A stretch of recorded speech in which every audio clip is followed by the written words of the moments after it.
সারা দেশে উৎসবের আমেজ। ভূমিধস বিজয়ে সরকার গঠন করতে যাচ্ছে বিএনপি। প্রথমবার প্রধানমন্ত্রী হচ্ছেন তারেক রহমান। আগামীকালের মধ্যে শপথ গ্রহণের আশা।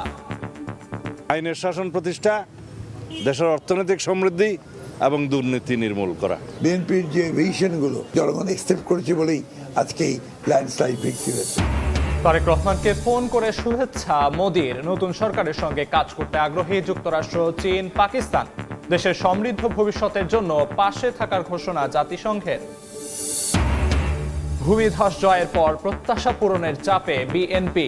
আইন শৃঙ্খলা নিয়ন্ত্রণ ও রাষ্ট্র পুনর্গঠনে বড় চ্যালেঞ্জ বলছেন বিশ্লেষকরা। পরীক্ষায় ফেলবে অর্থনৈতিক সংকটও। বিভিন্ন জায়গায় কর্মী সমর্থকদের ওপর হামলার অভিযোগ জামায়াত আমিরের। প্রয়োজনে যে কোনো সিদ্ধান্ত নেয়ার হুঁশিয়ারি। ভোট কারচুপির অভিযোগ নাহিদ ইসলামের। এবং দুর্গেই অস্তিত্ব সংকটে জাতীয় পার্টি। এবার একটি আসনেও যেতে নিল আঙুল। আওয়ামী আমলে একতরফা ভোটে অংশগ্রহণেই সর্বনাশ বলছেন বিশ্লেষকরা। ক্ষমতার লোভ পতনের কারণ।